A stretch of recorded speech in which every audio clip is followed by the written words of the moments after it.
Lo que decíamos, ¿no? Tengo que arrancar a leer, ¿no? Todavía no he arrancado, tengo que confesar un resumen, ¿no? Del informe final de la Comisión de Alto Nivel para la Reforma Político.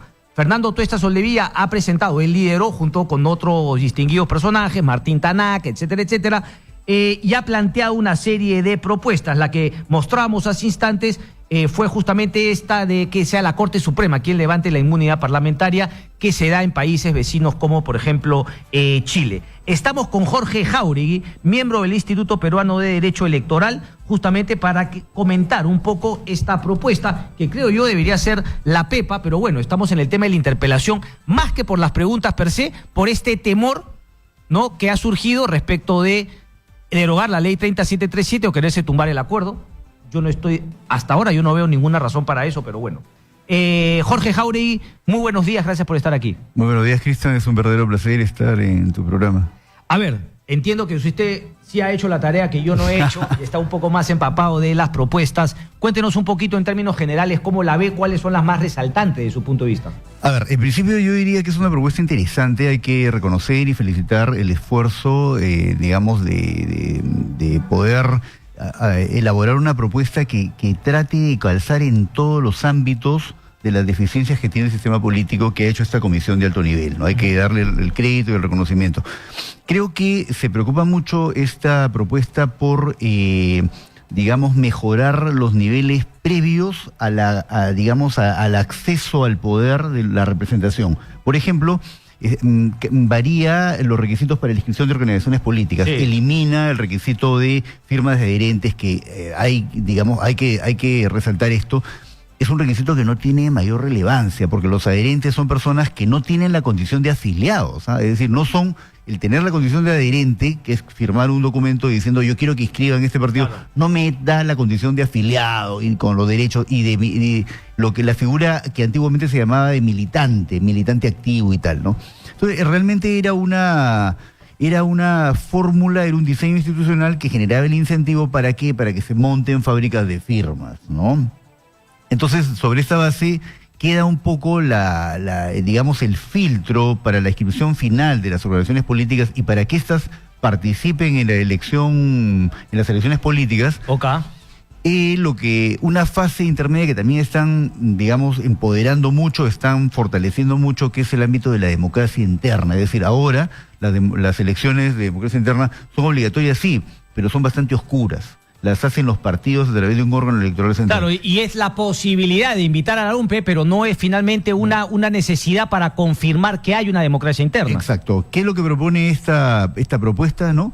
Es que, digamos, los partidos hagan elecciones internas en forma simultánea, ¿no? Y, digamos, simultánea y obligatoria para todos los ciudadanos. Y todos los ciudadanos elecciones abiertas. Exacto, participan de una elección previa. No, ahí sí no debería ser la opción finalmente de que sean o abiertas o cerradas, porque, o sea, finalmente podría ser también, me parece legítimo que sean los miembros del partido los que puedan elegir. Lo que plantea es que sea abierta. Lo que plantea es que sea abierta para que este filtro finalmente de convocatoria y movilización de ciudadanos a nivel de la elección interna sea digamos, el filtro final para que los partidos puedan presentar o no lista de candidatos ya en la elección política. Ah, interesante. Entonces, traslada el filtro de las firmas al filtro de la convocatoria. Mientras menos convocatoria, uno podría decir, bueno, si ni siquiera tienes convocatoria para las internas, ¿para qué vas a llegar a las a las elecciones de verdad? No, o sea, no. Exacto. Otro aspecto interesante, porque entiendo que el tiempo es valioso y hay que ir rápido a acotar. Vale. Otro tema interesante es que está planteando migrar de un modelo unicameral a un modelo bicameral, ¿no? Entonces, sin embargo, mantiene el número de 130, o por lo menos en la proyección que hacen, ¿no? Mantiene una proyección de 130 escaños, es decir, no incrementa el tamaño de la asamblea, ¿no? Aquí hay que señalar que también es interesante para el análisis tener un sistema bicameral, un poco por la cuestión histórica, el Perú siempre ha tenido un histórico bicameralismo. Sin embargo, hay que relevar lo siguiente, el problema sustantivo, y esto es a mi modesto entender, el problema sustantivo que tiene el país, el sistema político peruano, es un problema que no tiene que ver con que haya muchos partidos, que no tiene que ver con que de repente hayan fábricas de firmas para montar, que es un problema también que existe, pero no es el problema sustantivo, que hayan fábricas de firmas para, crear partidos, sino que una vez que estas personas que son elegidos representantes llegan al escaño, no tienen incentivos para representar. Entonces lo que habría que analizar es lo que en ciencia política se conoce como el sistema de representación política. ¿Qué cosa es el sistema de representación política? Es un fenómeno compuesto por dos elementos. El diseño del Parlamento, que concretamente se refiere al tamaño de la Asamblea, es decir, cuál es el número de escaños que tiene. En el Perú tenemos 130 escaños y la Constitución del 93 le estableció 120. O sea, es muy poco. ¿Por qué? Porque esto va a generar problemas de subrepresentación. Okay, solamente perdón que te robe, perdón. ¿Hablar de bicameralismo con el mismo número de congresistas no es un sinsentido? Exacto. Yo tengo la sensación de que no va a generar un cambio sustantivo. Claro, o sea, es solamente para decir que volvemos a la bicameralidad, sí va a haber un filtro, pero nuevamente no estás atacando el tema de la representación. Exacto, hay un problema de subrepresentación y el otro problema, entonces yo creo que deberíamos pensar en incrementar el tamaño. Claro, hay que aquí decir que es bien impopular. Probablemente eso es lo que también ha pensado la Comisión, porque en el Perú tenemos una moral doble los peruanos. O sea, queremos una política, ese razonamiento es coherente. Queremos un parlamento inglés, sin embargo no queremos financiar la política, queremos una política que se autofinancie. Entonces ahí hay una contradicción. Pero bueno, volvemos al tema. Entonces, los problemas de representación, y el Perú tiene un problema en el que la gente siente que el sistema de representación no lo representa. ¿No se plantea ningún cambio ahí? A mi entender, no hay un cambio sustantivo, porque, mira, no se incrementa el número de la Asamblea, no se está incrementando, por un lado, y por otro lado, no se modifica el sistema electoral. ¿Qué cosa es el sistema electoral? Es la forma como se convierten los votos en escaños o cargos de elección popular. Concretamente escaños porque es el Parlamento la arena más importante de la política. Porque, mira, puede redefinir todo el sistema normativo, ¿no? Entonces, el punto es que lo que necesitamos es un sistema de elección, un sistema electoral que permita que el ciudadano tenga mayores conexiones con el representante, ¿no? De tal manera que los representantes representen a los representados. Claro. Porque aquí el problema es que tenemos... Una vez que tú vienes al Congreso te olvidaste. ¿Quiénes son tus representados? ¿Y por qué? Porque veamos cómo los elegimos. Tenemos que postulan en lista, ¿no es cierto? Correcto. Eso se llama sistema plurinominal. ¿Cuál es el defecto de los sistemas plurinominales? Que podemos tener un supercandidato. Vamos a poner un ejemplo en nuestra realidad. Kenji Fujimori. Un personaje muy conocido, ¿no? Que tiene mucha capacidad de movilizarse en sectores populares. Él es una maquinaria electoral. Lo pones a él y los electores, por votar por él, primero tienen que votar por el partido. Entonces le suma votos a la lista. Y al final, esa locomotora electoral, que puede ser un candidato bien conocido y bien popular, que tiene algo de capital político, lleva a un conjunto de desconocidos. ¿Cuál debería ser la opción? Carlos Meléndez, Jaime Altaus han planteado la figura de distritos uninominales. Exactamente. A eso quiero llegar, no te vayas por favor, estamos con Jorge Jauregui, miembro del Instituto Peruano de Derecho Electoral, hablando de estas propuestas que claro, han llegado al Ejecutivo, ahora tendrán que llegar al Congreso de la República para debatirse y ver finalmente si es que se aprueban y se integran a nuestro sistema político o no. Hacemos la pausa y regresamos. A ver, solamente para detallar, lo que se plantea serían mantenernos con 130 en la Cámara Baja y luego una Cámara Alta de senadores de 50 senadores. Esto lo vamos a ir definiendo, son las propuestas planteadas justamente por este equipo. Hablábamos, Jorge, respecto de esta plurinominal, uninominal, que, claro, en la plurinominal, que es la que actualmente existe, una vez que se vota, por el arrastre que tú dices, se pierde esa verdadera, ese verdadero vínculo entre representados y representantes. ¿Qué es la esencia de la democracia? Porque, a ver, una democracia lo es tal en la medida en la que funcionan los controles. Hay dos tipos de controles. Los controles horizontales, que son los que hace, por ejemplo, el Parlamento del Poder Ejecutivo. Uh-huh. Que lo que hace el Tribunal Constitucional de la legislación que emite el Congreso. El Poder Judicial y el Ministerio Público de la legalidad de todos los actos, ¿no? Correcto. Entonces hay una suerte como de contrapesos, se contrapesan y se controlan, y esos son los controles institucionales o también controles, horizontales. En el Perú, dice el profesor Levinsky, eso funciona relativamente bien. Lo que falta es la otra. Lo que falta es el control vertical, es decir, los controles que tenemos que tener los ciudadanos respecto de la representación que elegimos. Ahí está muerto, porque ¿qué pasa? Ese control está directamente asociado a la conexión que establece el sistema electoral entre los representados y el representante. definitivamente los sistemas uninominales son los que fortalecen más la responsabilidad política y la conexión entre individuo y representado. No es coincidencia que, por ejemplo, Estados Unidos o Inglaterra, que tienen sistemas uninominales, tienen un sistema político que tiene mayores niveles de responsabilidad política que, por ejemplo, el peruano, que postulas en lista y entonces el que llega al Congreso sabe que llegó ahí no porque votaron por él, sino porque hay una suerte de magia o un sistema bastante oscuro que le permite, con cierta trampita, llegar.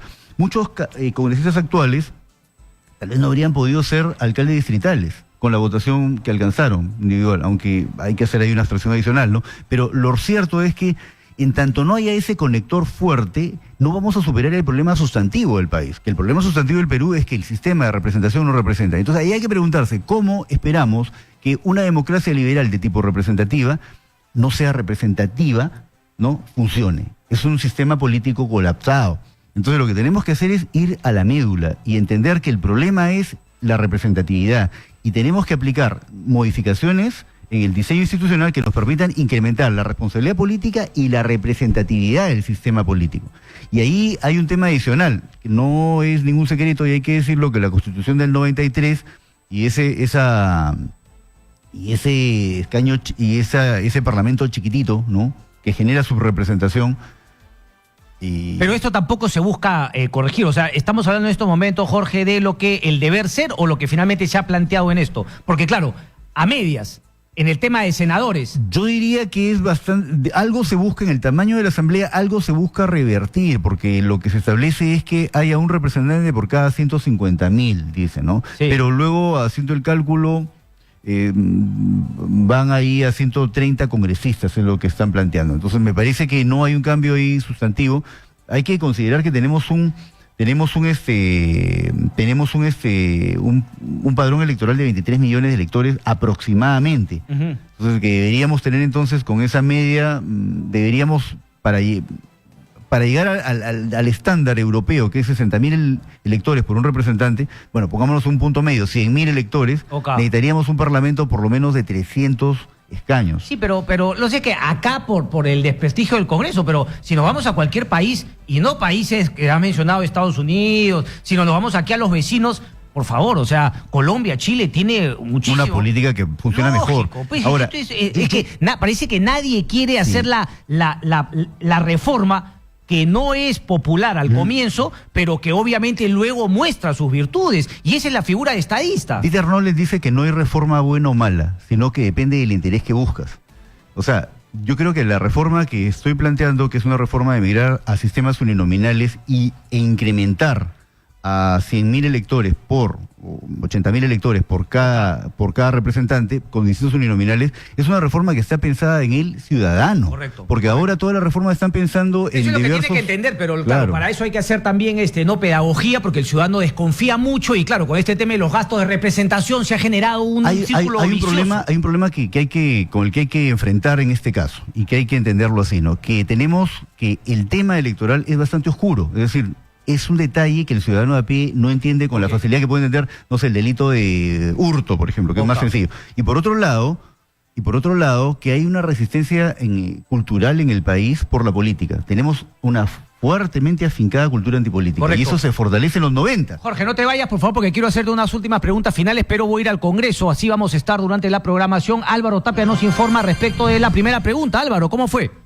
Gracias, Cristian. Efectivamente, el ministro de Justicia, Vicente Ceballos, está respondiendo a su primera pregunta, la que menciona cuál es la relación funcional que tiene usted en su condición de ministro de Justicia con el procurador ad hoc para el caso Lavallato, Jorge Miguel Ramírez.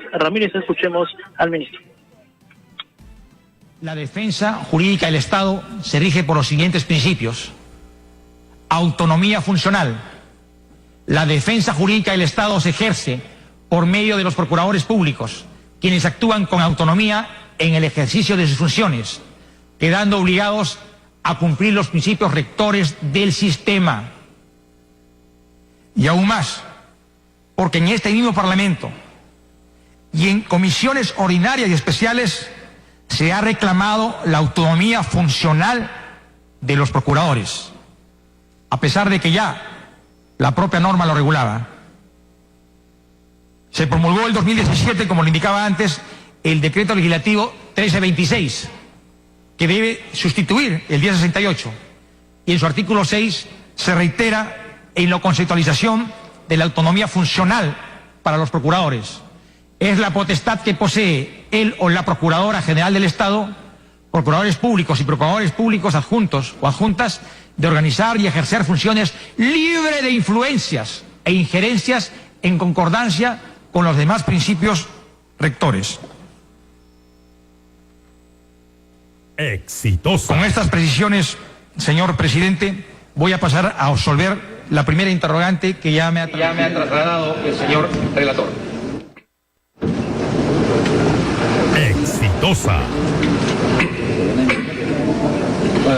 Conforme a los artículos 6 y 8 del decreto legislativo 1068, que regula el sistema de defensa jurídica del Estado, como ministro de Justicia y Derechos Humanos, ejerzo la presidencia del Consejo de Defensa Jurídica del Estado y en ese marco me encuentro a cargo de la evaluación y supervisión de cuestiones operativas y administrativas de todas las procuradurías públicas que forman parte del sistema de defensa jurídica del Estado, entre ellas la Procuraduría Pública ad hoc del caso Odebrecht, la misma que actualmente está a cargo del abogado Jorge Miguel Ramírez Ramírez, designado como tal mediante resolución suprema número 183/2017 del 2 de agosto del mismo año.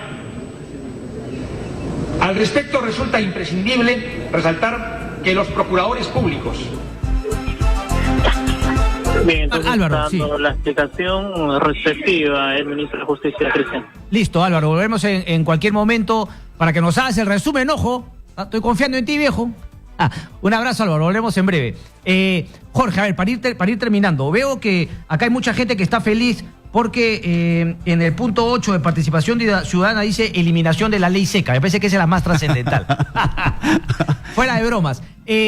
Volvemos justamente a ese tema, ¿no? Digamos que nos estamos concentrando mucho en la forma, pero quizás no todavía tanto en el fondo de mantener el lazo fuerte, inquebrantable entre el representado y el representante durante los 5 años, ¿no? Los británicos dicen justamente este término de no go back to the country cada vez que ellos tienen que volver a sus representantes, a sus representados, para ver si es que le vuelven a dar la confianza o no. Aquí prácticamente el tema se ha perdido, o sea, te eligen y hasta que te vas no hay vuelta que darle. Y peor aún, ahora que se ha aprobado la imposibilidad de reelección inmediata, la posibilidad de control de los ciudadanos se muere. ¿Por qué? Porque lo único que tenía era volverte a elegir. Claro, el control ciudadano era te reelijo y te sanciono con el voto y te saco. ¿Qué es lo que pasa? Los países que han logrado democracias liberales institucionalizadas son aquellos que tienen políticos con carreras entre 30 y 40 años de permanencia. De tal manera que van a desarrollar lo que se llama un capital político que les genera sentido de responsabilidad política, es decir, yo no quiero perder ese capital. Entonces me cuido de tratar de representar de la mejor manera a los representados. Entonces, en el Perú tenemos una política con unos políticos que son más bien coyunturales, y ellos nunca, una persona que hace política coyunturalmente nunca va a tener responsabilidad política. Entonces, lo que hay que decirle a los ciudadanos es que una reforma tiene que estar pensada para los próximos 20 o 30 años. Con estas reformas, el 2021 no vamos a tener un mejor parlamento. Va a ser una cosa, es más, si se aprueban, y además con el tema de que está bloqueada la reelección inmediata y que se bloquean los controles verticales genuinos, el sistema es claro que se va a poner peor. Déjame hacerle una pregunta entonces más de carácter político. Digamos, ¿fue un error populista del presidente Vizcarra ir con esta figura de la no reelección y además después, o sea, de manera, no quiero ser tan duro, pero a ver, un poco civilina, tirarse también la bicameralidad, porque es cierto que le quisieron meter trampita, pero es cierto que si se ponía duro pudo haber corregido la trampita y no habernos metido también en la renuncia a la bicameralidad porque sabía que eso no le gustaba a la gente? Yo diría que la coyuntura en la que se gestaron esas reformas fue una coyuntura en la que se venía gestando un golpe de Estado desde el Parlamento. Yo tengo esa percepción. Entonces, vamos, que todo lo que se ha generado a partir de ese bloqueo que hace el Parlamento con una mayoría, digamos, de fuerza popular, ¿no? En alianza con el APRA, que hace que ese arrodillo que hace sobre el Ejecutivo, que finalmente termina afectando a todos los peruanos, genera como efecto esa distorsión de tal manera que la reforma termina dándonos un tiro al pie, porque el efecto real es que impedir la reelección va a generar mayores deficiencias del sistema político. O sea, el impedir la reelección inmediata. Pero no entiendo, era un costo manejable para impedir eso que tú temías, que se trate de un golpe desde el Congreso. Yo creo que fue una reacción en ese contexto de lo que estoy diciendo, pero definitivamente que el efecto institucional es negativo. Es negativo, ¿no? Pero es una situación que se da en uno ahí podría evaluar que digamos que con solamente la propuesta de ir a referéndum, que finalmente fue aprobada, pues ya le había volteado la mano al Congreso. Creo que no había necesidad de también tumbarse la bicameralidad, claro, que ahora se le está planteando justamente sobre la bicameralidad hay que decirlo, no existe evidencia real de que la bicameralidad sea mejor a la unicameralidad. Por ejemplo, el Parlamento británico, que es el ícono de la democracia liberal, ¿no? Es bicameral, sí, pero una cámara es hereditaria, sí, la Cámara de los Lores, y la Cámara de los Comunes, que es la única que realmente funciona y que es elegida, y que es unicameral. Pero bueno, y creo que el Reino Unido tiene, pero finalmente mantiene también algunas figuras, pues como la monarquía. Ella finalmente le da el visto bueno a quien es el primer ministro una vez que lo elige. O sea, tiene unas cositas. Me parece que la norteamericana ha tomado las mejores cosas de la británica y finalmente las ha aplicado a una realidad bastante más compleja. Solamente quiero terminar porque hablamos de la facilidad del acceso, o sea, no bloquear, como por ejemplo ha tenido que hacer una odisea Julio Guzmán para inscribir al Partido Morado, pero al mismo tiempo también tenemos que tener en cuenta que una vez que lo inscribes, pues si el partido no camina y no quieres hacer política, desaparezca tu inscripción, porque este tema de tener vientres de alquiler esperando que alguien venga a alquilártelo para llenarte el bolsillo, como es el partido de Yehu de Simo, como es hoy el Partido Nacionalista, etcétera, etcétera, también es una cosa que imagino lo incluye la reforma. Eso lo incluye, eso está en lo que habíamos conversado respecto a la eliminación. Si no se presenta, pierde la inscripción. Claro, lo que pasa es que lo que va a determinar la inscripción finalmente y lo que va a determinar que los partidos puedan presentar listas es el hecho de elección interna. Okay. Entonces se traslada a la democracia interna el ámbito de... Para ver si es que son verdaderamente partidos orgánicos o si es que son finalmente cascarones. Entonces eso generaría un filtro. Yo creo que en ese ámbito, por eso la propuesta es interesante en dos niveles. En el nivel de inscripción de organizaciones políticas, que va a generar un mejor filtro, y en el nivel del financiamiento de la política, que no hemos conversado, pero que permite entonces financiamiento público directo de las campañas y de los partidos. Hoy tenemos financiamiento público directo de los partidos que alcanzan representación parlamentaria, pero no tenemos financiamiento público directo de las campañas. Tenemos un financiamiento público indirecto que funciona mal. El privado queda fuera siempre. Yo he visto que en la propuesta se mantiene también la posibilidad de un financiamiento privado. Es como un financiamiento mixto, pero lo relevante es, pensar en el financiamiento público de las campañas. ¿Por qué? Porque eso también es una ventana de oportunidad para que ingrese dinero. Pero bueno, de nada vale que se limite el ingreso de dinero a las campañas, que tengamos un mejor filtro para los partidos, y cuando llegan los congresistas al escaño, no van a tener incentivos para representar a los representados. Ahí se acaba. Darle la prioridad a ese tema de justamente el vínculo entre representado y representante. Jorge Jáuregui, del Instituto Peruano de Derecho Electoral, un placer, gracias. Un verdadero placer también, Cristian, encantado.